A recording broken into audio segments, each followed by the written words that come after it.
SSC এমটিএসের যে Howlader exam হয়েছিল 2024 সালে, তো তার যে পিইটি বা পিএইচডির যে অ্যাডমিট কার্ড সেটা রিলিজ হয়েছে।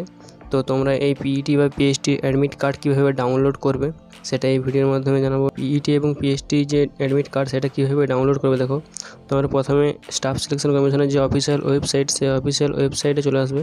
তারপর এই বাঁ দিকে যে 3 ডট আছে সেই 3 ডটে ক্লিক করবে।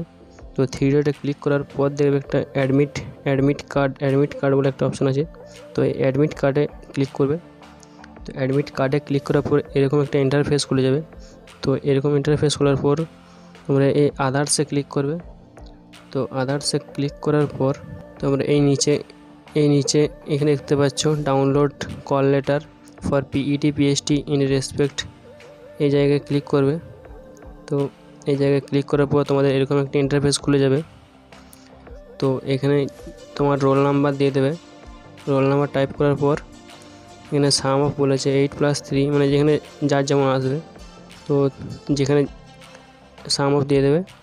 দেন নিচে দেখবে ডাউনলোড কল লেটার। তো ডাউনলোড কল লেটার যে অপশান আছে এখানে ক্লিক করে তোমরা ডাউনলোড করে নিতে পারবে। তো এই চ্যানেলে যদি তুমি নতুন হয়ে থাকো তাহলে চ্যানেলটা সাবস্ক্রাইব করবে, যাতে ভবিষ্যতে এরকম এডুকেশনাল ভিডিও পেতে পারো।